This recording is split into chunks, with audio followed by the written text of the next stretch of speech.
A St. Paul cop is under investigation and under fire after a family says he assaulted a teen. He ran out into the road and jumped in front of me pretty much, and I tried to swerve around him and he stuck his arm out and hit me. Tonight, that family speaks on camera for the first time. I'm live at the Minnesota State Fair. We're talking some very comfortable air for tomorrow, but then the heat moves in when we hit the mid-90s with the forecast. But first tonight, we found out no one's making sure taxpayers are getting a fair price or a good deal on land they'll pay for near the Metrodome. All Minnesota taxpayers will chip in to buy the state a $45 million parking ramp. The city of Minneapolis will finance its construction costs. And here's the area we're talking about. Now, this is just west of the Metrodome. You can see the Hiawatha light rail line. That's where the parking ramp will go. Right now, there's a 3-story building. You can see that's in the darker yellow. Well, that building will be knocked down and the ramp will fill up the entire block. The Star Tribune also owns the buildings highlighted here in purple on the map. Now, those will also be gone, knocked down and turned into parking and towers. Those buildings make the Star Tribune a key player here. And as our Jay Coles found out, the paper is the one selling and negotiating with the builder for this valuable land. This is what taxpayers will get for $45 million once this parking ramp right next to the new Viking Stadium is done. But our questions about that price tag gave one Minneapolis City Council member a little concern. We need to make sure we're getting a fair price. And that's hard to know right now. The city and the Minnesota Sports Authority are not in on the negotiations. The seller, the Star Tribune, and the developer, Ryan Companies, negotiate the sale price. Then Ryan determines the construction costs, and the grand total comes to $45 million. Again, that's with no input from the city that will finance the project and the eventual owner of the parking ramp, the Minnesota Sports Facilities Authority. Gordon says the city cannot give final approval with so many unanswered questions. What would you like to see happen to make sure taxpayers get a good deal? Well, I think we have to be really careful of what's going forward and what is the value of the land, what is it actually worth, and that's the price that we should be paying for it. We asked to interview the chair of the Sports Authority, Michelle Kelm-Helgen. In this email, a spokesperson told us these are pretty complicated questions and they would try to have them answered by this afternoon. That was Monday morning. That afternoon, we were told in another email, Michelle would like to get back to you tomorrow. And then the next day, the message was this: we cannot comment on the negotiations.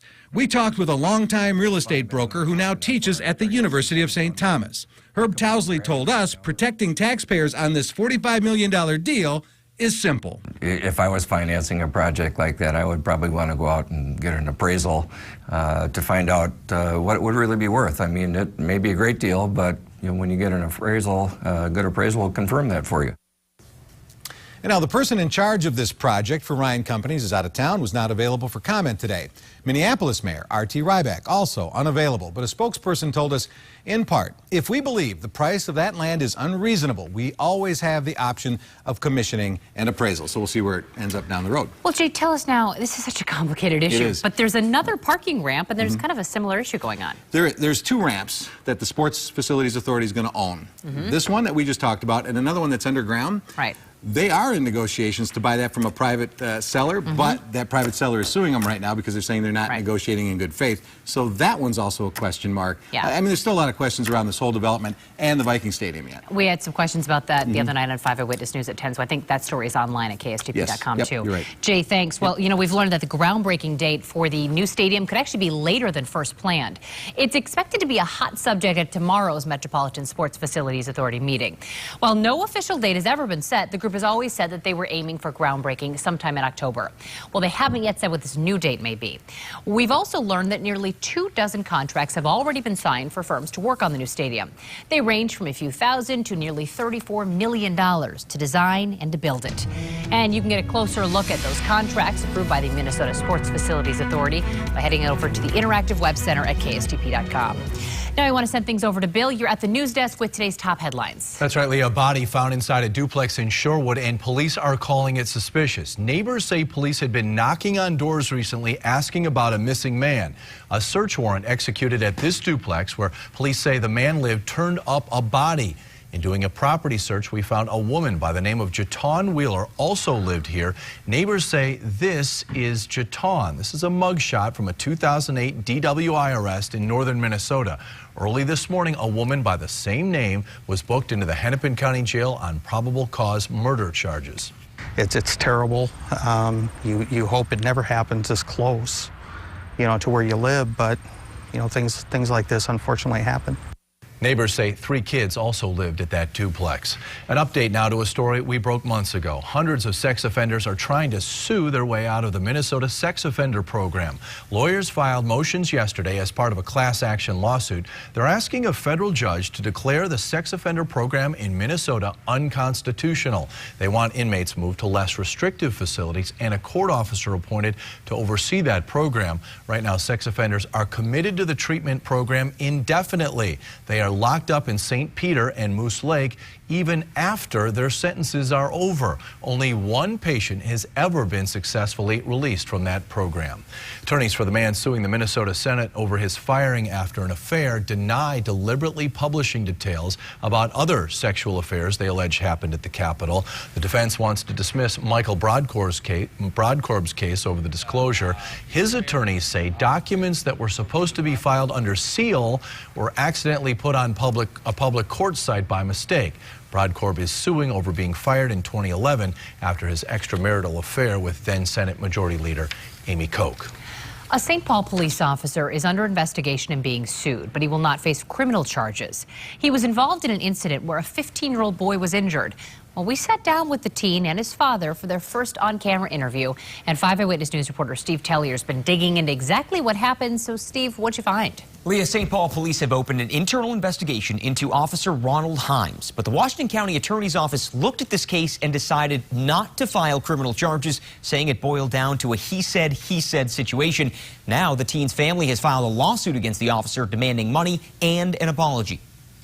These are pictures of 15-year-old Micah Frankie's injuries taken right after the accident. Nasty scrapes on his elbow and hip and a handprint visible on his chest. I just couldn't believe it happened. Micah says he was driving a dirt bike in St. Paul Park on May 15th when an off-duty police officer cut the test drive short and caused the teen to hit the pavement hard. He ran out into the road and jumped in front of me pretty much, and I tried to swerve around him and he stuck his arm out and hit me. Micah says that officer was Ronald Himes. This is video of Himes just last week at the St. Paul Crime Lab, where he is currently assigned. He's like, "What are you doing riding that thing?" And I was just told him I was taking it for a test drive. We have tried to contact Officer Himes and left a message with a family member on Wednesday, but we have not yet heard back. But in a police report, Himes tells a very different story. He told police Micah was driving recklessly, ignoring the rules of the road, and that he was just trying to slow the teenager down. Calls me on the phone. He's out of breath, hyper, and says, "Somebody just knocked me off my dirt bike." Kevin Frankie admits his son may have been driving too fast, but still says a police officer should have handled things differently. If he is a cop, then he knows better. Micah's father expected a misdemeanor assault charge, but prosecutors determined there was not enough evidence. Kevin Frankie calls the decision mind-boggling. Oh, I was livid. Now the family has filed a lawsuit against Himes, calling his conduct clearly intentional. They should be held to a higher standard because they are supposed to enforce the laws. The Frankie family is not asking for Himes to be suspended or fired. They say they just want money to replace the damaged dirt bike and to pay for Micah's medical bills. Leah? Steve, thanks. We should also, by the way, mention that teen was recently charged with aiding and abetting aggravated robbery in an unrelated incident. The St. Paul Police Department wouldn't make a comment because they open internal investigation, which is standard procedure.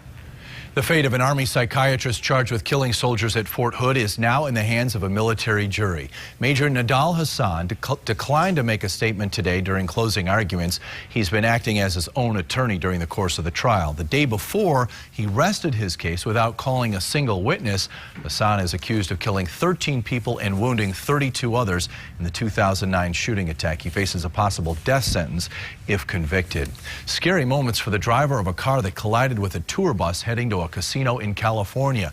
Authorities say the bus went off the side of Interstate 210 and ended up on its side in the dirt between the freeway and these railroad tracks. In all, 52 people were injured, including the bus driver. Some had to be airlifted to trauma centers. The driver of this car stayed on the scene to help pull passengers out. I was just hoping that they were okay because they were all kind of older, so just wanted to get them out of there and make sure they were okay.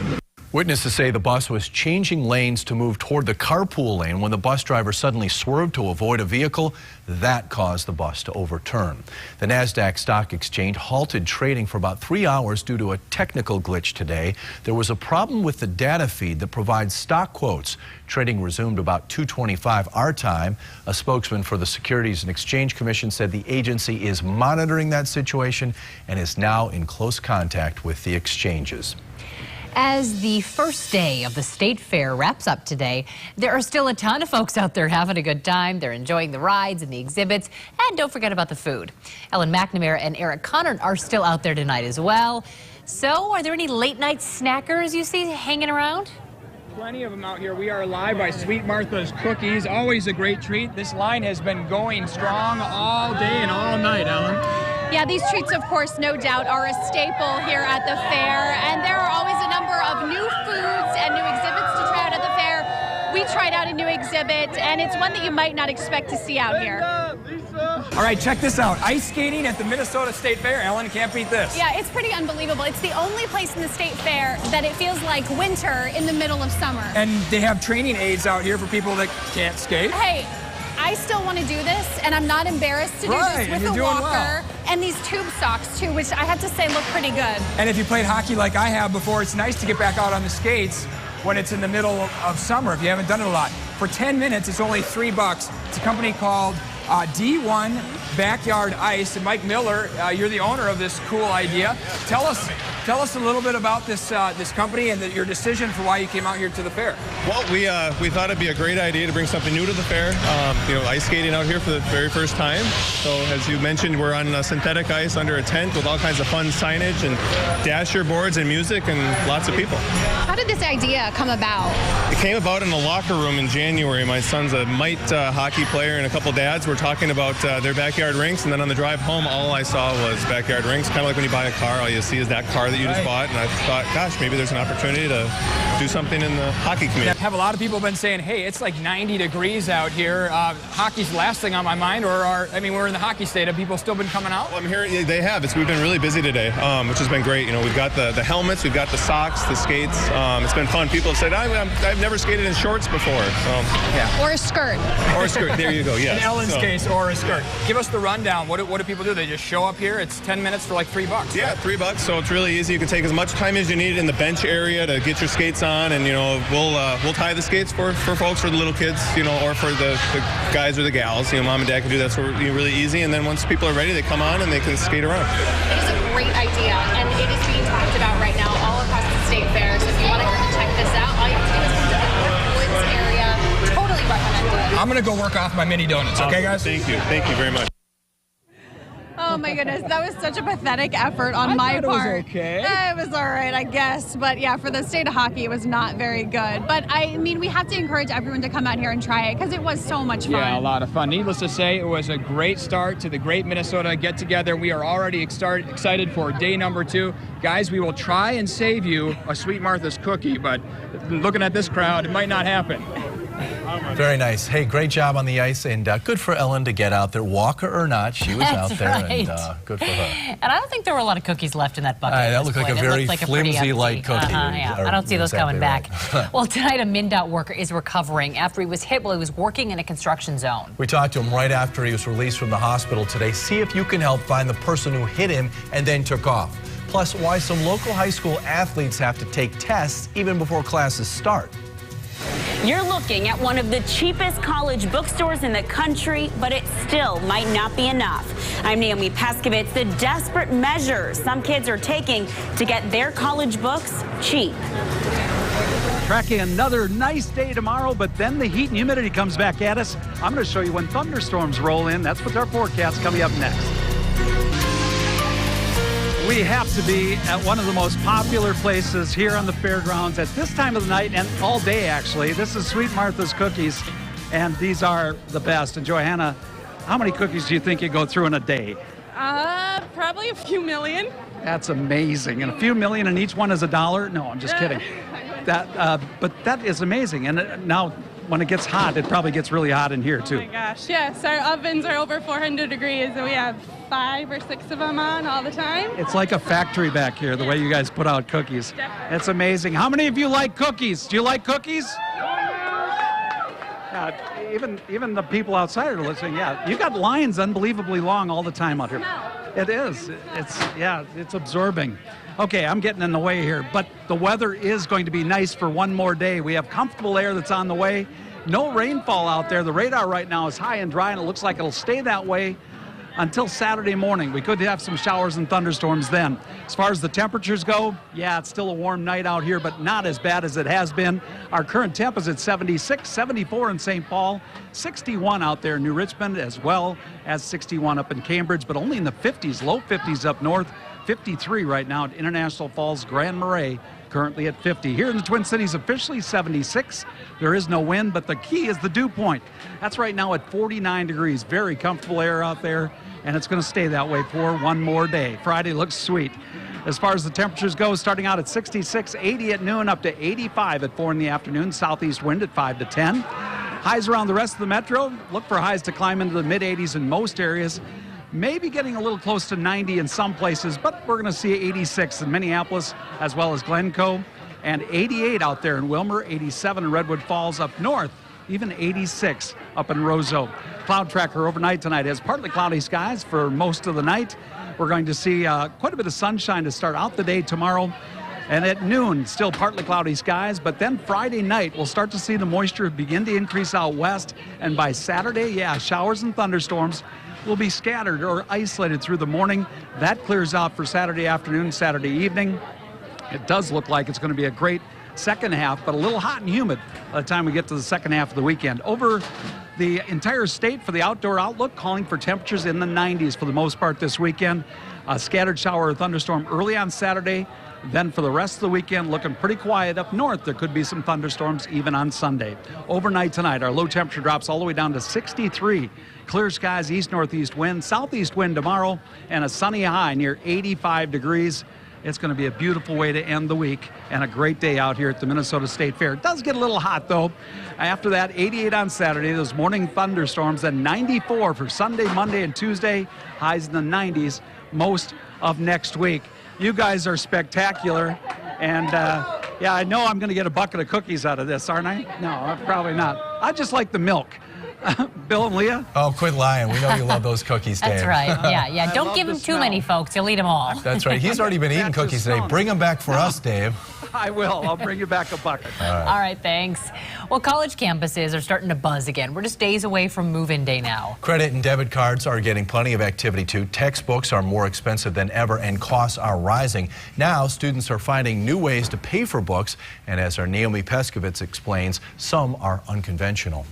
Look how tiny this book is for 42 bucks. List in hand. No, there's only 2 used ones left. Money on the mind. The final days of summer are spent counting and comparing. Well, this one's 54. Used it would have been 40, but there isn't a used one. Yeah, but that one was like a $3 difference. Right. You know? Every semester, U of M sophomore Natalie Setliff returns to the school bookstore. Yeah, then you know you're getting like the right book. Used is 20 bucks. But every semester for Natalie and students across the nation, prices are climbing. Director of U of M Bookstores Bob Crabb says it's thanks to consolidation of publishers. Less competition drives up prices. We're trying to do everything we can to save students money, and it's tough. When they come in the store and see $200 textbooks, they think they're getting gouged, and I don't blame them. Still across the board, college textbook prices are going up 6% a year. 82% over the last decade. I think they should be cheaper. I mean, it's crazy to spend $100 on a textbook and then if you don't even really use it. Students are so fed up with the prices that they're fighting back, but it might not be legal. A recent study shows more than 30% of students have either downloaded content from an unauthorized website or copied or scanned it from a friend. I'm not a snitch, but I know that students are doing that, and I don't blame them. because I don't know what their financial situation is. This grad student aims to save by comparing every book to Amazon on her phone while shopping. We're unlimited budget. The U Bookstore is working to keep customers through book rentals, used ebooks, and some of the country's lowest markups.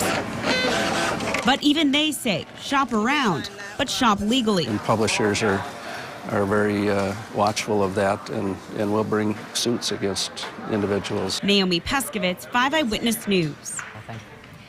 An invasive species is getting closer to the waters we cherish. See where the DNR just found one of the Asian carp that jumped out of the water. Plus, he was behind the wheel when he grabbed his face in pain, glass in his eye. This time, a piece of concrete was thrown through a windshield in the West Metro, and it could have had deadly consequences. A silver carp was found on top of Lock and Dam number 5, just north of Winona 2 weeks ago. They've never found a silver carp that far up the river. Silver carp leap out of the water when disturbed. They impact the food chain by eating a lot of plankton that native fish rely on. After a cool, wet spring and summer, drought is creeping back into parts of Minnesota tonight. Here's the latest map of drought conditions released by the U.S. Drought Monitor. 81% of Minnesota is now abnormally dry or worse. That's up from 32% last week. And 10% of Minnesota is now in drought, up from less than 2% last week. The driest areas are in Carlton and northern Pine counties. Farmers there have been struggling with stressed crops and dry pastures in recent weeks. Well, if you're heading to cabin country this weekend for camping or just a campfire, you'll need to be extra careful because of our dry weather. We haven't had many wildfires in Minnesota this year, but that could change. This is a look at the latest fire danger map. All that yellow means a high fire danger. Areas with the highest fire potential are Bemidji, Park Rapids, Sandstone, and areas north of Cambridge and south of Cloquet. The man convicted of sending military secrets to WikiLeaks wants to live his life as someone else. Coming up, the therapy he wants while behind bars. Plus, a nightmare scenario. You're driving down Highway 100 and someone throws a rock through your windshield. Well, this evening, I spoke with a woman who says that's exactly what happened to her and her husband. Coming up, I'll have all the details for you. and the president's new plan to help students understand what they're getting into financially when choosing a college. And we are live tonight at the Minnesota State Fair. Here's a look at the grandstand. Things kind of wrapping up tonight, but as we just saw in Dave Dahl's weather forecast, folks are still eating cookies, even at 10:28 at night. It was a beautiful start to the fair. We'll have more news from the fair and more news here from the studio coming right up. Blessings this evening after a near-death experience. Someone threw that concrete from an overpass on Highway 100 in St. Louis Park, and it smashed right through this couple's windshield. 5 Eyewitness News reporter Todd Wilson is near that overpass on 100. He's got the latest on all this. Todd? That's right. And Kelly Balf said that they were actually heading back from Brainerd, just finished watching the races, when they were actually dropping off their trailer, got on the highway. They hadn't been on there very long, and that's when the concrete went through their windshield. Driving down Highway 100 in St. Louis Park Monday, Kelly Balf says her and her husband saw their lives flash before them. All of a sudden, I saw my husband's eyes get huge, and then boom. Balf says her husband immediately grabbed his face in pain and pulled over. She asked him what happened. He's like, I don't know. He goes, I just saw a piece of concrete coming in. Here's a picture of the damage to the windshield of the truck they were in. The concrete broke the windshield. Glass shattered through the back window. Her husband got glass in an eye. He said, call the police. He said something happened. He goes, somebody threw something. St. Louis Park police came out and took a report. They even drove around looking for someone, but didn't spot anybody. Balf says she knows they are not the only folks to go through something like this week. There was 3 more incidences up in the cities on Tuesday. And I haven't heard anything more about it than other than that it's happened again. Kelly Balf says she's very lucky that her husband actually kept his cool while driving down 100 and was able to actually pull over. She says things could have been a lot worse. Now, if you know anything about the situation that happened out here, please call the St. Louis Park Police Department. Live in St. Louis Park, Todd Wilson, 5 Eyewitness News. Well, tonight, Egypt is teetering on the brink of civil war after a new twist was added to all that chaos. Former Egyptian President Hosni Mubarak was transferred to a military hospital in Cairo following his release from prison. Local media reports say the ousted leader will be under house arrest at the hospital. He still faces charges related to the deaths of protesters during the 2011 revolution. The Obama administration is in the process of reviewing aid to Egypt after the violence that followed Mohamed Morsi's ouster. A grand jury indicted former NFL player Aaron Hernandez on a first-degree murder charge today. Hernandez was in court for the announcement. He's charged with murdering Odin Lloyd. Lloyd's body was found in an industrial park near Hernandez's home. Hernandez has pleaded not guilty to 5 weapons charges. The man sentenced to 35 years in prison for sending classified material to WikiLeaks wants to live the rest of his life as a woman. Bradley Manning made the announcement today. Manning says he wants to begin hormone replacement therapy for gender reassignment and wants to be called Chelsea. This comes a day after a military judge sentenced him. Embattled San Diego Mayor Bob Filner could resign if the city council accepts a proposed mediation agreement. Sources tell ABC affiliate KGTV Filner is prepared to resign Friday now that 18 women have come forward accusing him of unwanted sexual advances. When we posed for the photo, there was a hand that went to my back, to my buttocks. He just slobbered down my chin. He had asked me to work without my underwear on. Filner has acknowledged improper conduct and recently underwent therapy for that. President Obama wants to make sure anyone who wants a college degree can pay for one. Bottom line is higher education cannot be a luxury. It's an economic imperative. Every American family should be able to afford to get it. At the University of Buffalo, he laid out a plan that would tie taxpayer funds to college performance and value. Starting in 2015, schools would be evaluated by several criteria, including average tuition, scholarships and loan debts, graduation rates, and earnings of graduates. Schools that keep their tuition down while providing top-notch education would see their federal funding go up. The Obama administration says the plan does not need approval from Congress. Health officials are paying close attention out at the state fair tonight. They're looking for any signs of swine flu. A strain of swine flu swept through fairs last summer, sickening over 300 people in a dozen states, including, yes, here in Minnesota. Well, so far, Minnesota has not had any cases. Signs will be posted outside of animal buildings asking fairgoers to keep food, drinks, baby bottles, and strollers out of the barns. Of course, health is important at the fair, but today was also all about STEM. That's science, technology, engineering, and math. More than 30 STEM groups gave fairgoers a chance to try some pretty cool experiments. Take a look at this. They include working with robots, building a city, and controlling a tsunami wave.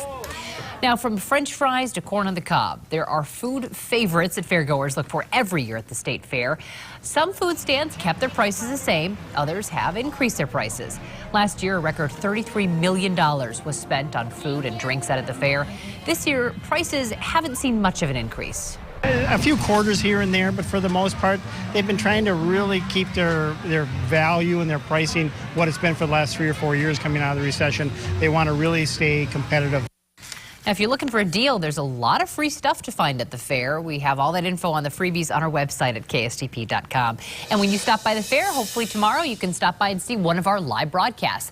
We're on the corner of Chambers and Carnes, and we'll be out there live every weekday through Labor Day at midday, 4:30, 5, 6, and 9 o'clock. Well, the Department of Education admits some students experienced testing problems during proficiency tests. After an outside organization analyzed the test, they found there's no evidence that it negatively impacted overall student scores. Students had computer slowdowns, freezes, and other disruptions while taking tests on April 16th and 23rd. The Department of Education allowed students to restart or take tests at a later day.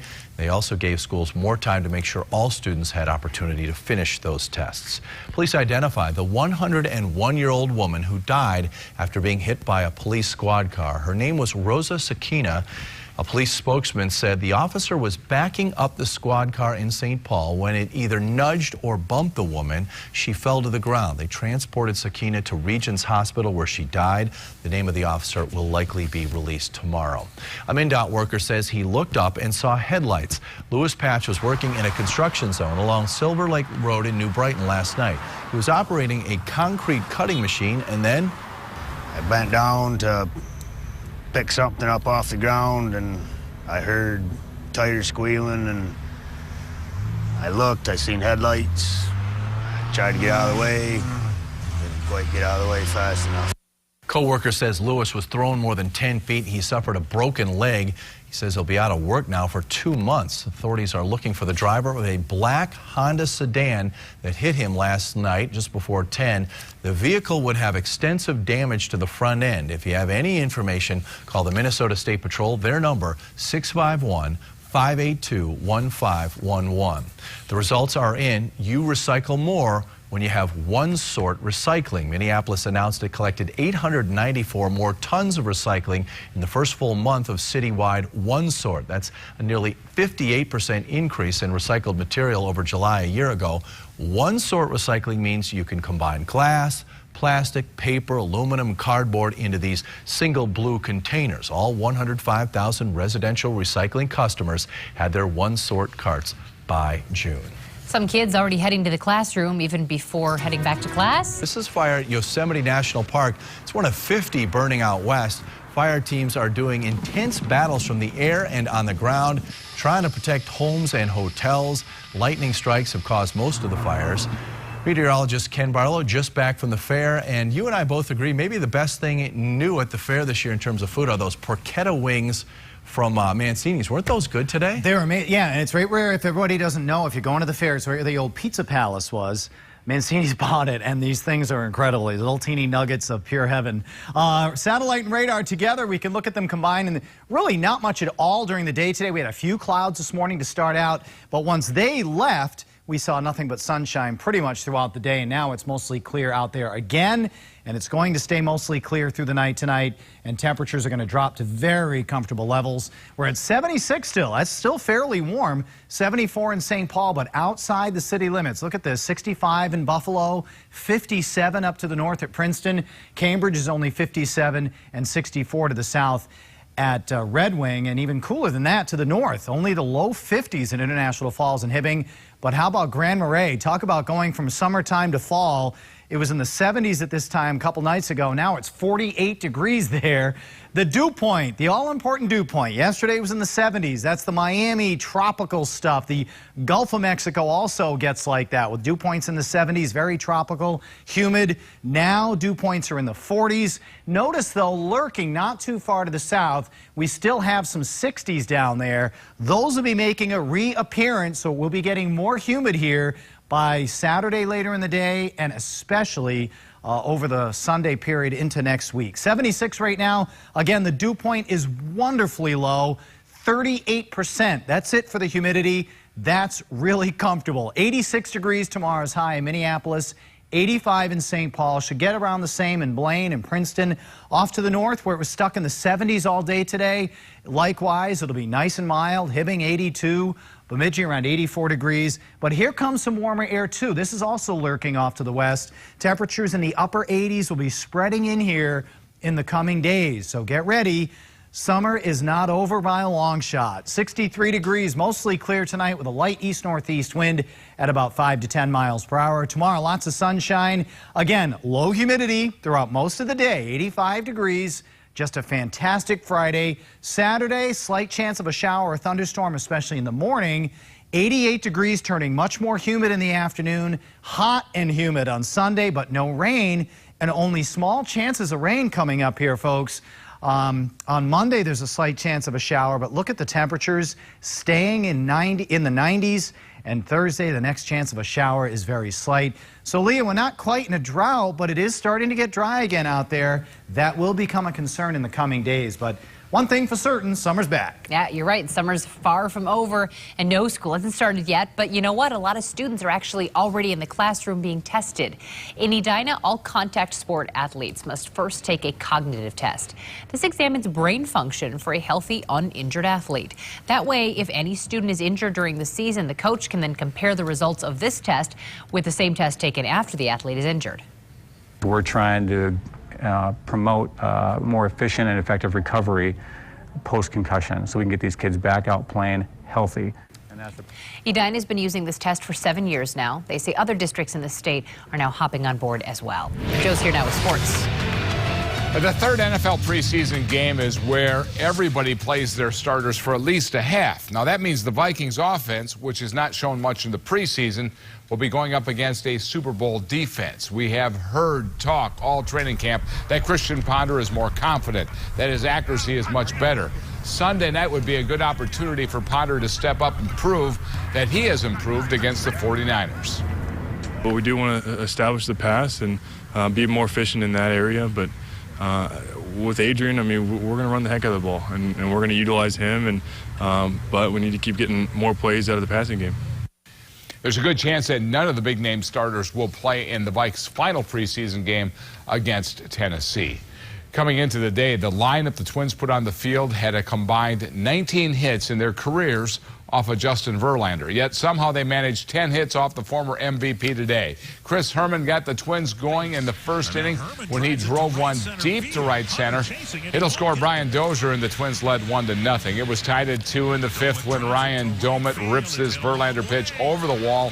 Herman and Justin Morneau were on at the time. The Twins led 5-2. Andrew Albers left with a 6-3 lead, 2 runners on in the sixth, but Austin Jackson rips a 3-run homer off Josh Reneke. It's all tied at 6. Still tied heading into the 8th when Herman comes through again. His double to right center brings in Doug Bernier, and the Twins go up for good. The Twins take 2 out of 3 with a 7-6 win. This offseason, the Wild traded Cal Clutterbuck, who knew how to get under the skin of opponents. But former Gopher Keith Ballard could play that role now, despite playing a different position as Clutterbuck. He's been skating with his new teammates at Braemar this week, and he knows how to be an agitator. For me, I think that's part of my game. That's part of what I need to do to be successful, is just be a bit annoying, be physical when you can be, but just make sure guys are uncomfortable. And I think the more of that you have on your roster, the better. And they were led by Rebecca Brunson's 24 points. They're now 19-7, and they've already clinched a playoff spot. Connor Fleming went from being a student at McAllister College to a YouTube sensation in one wiffle ball game. Fleming was playing in the championship game of a wiffle ball tournament at the Mini Fenway in Vermont, and he wins the game with this amazing catch for the last out. That catch gave him more than his 15 seconds of fame. Hits Sports Center and all the views keep going, and it stays in popularity. And I've got guys here on the team that are reaching out to me and saying, they go, great catch, and incoming freshmen who I haven't even met yet, and they're reaching out and saying, like, that was outstanding, like, I had to go to school with this kid, that's so cool. This guy he's pretty good at it. I'm not sure what he will know by the time he gets to kindergarten, but I do know that nobody will mess with him. I think he bought those things that Nunchucks Are Us. All right. I like how he needs the music to kind of get a groove going there. But even if it would be plastic. Incredible. He's 2? They say he's 2. If it's plastic, I mean, you can wrap yourself in yeah. Still get hit with it pretty hard. His own parents can't even discipline him. And why would they? They're afraid. Watch out, Dad. Thank you all for joining us tonight. Have a good one. Good night.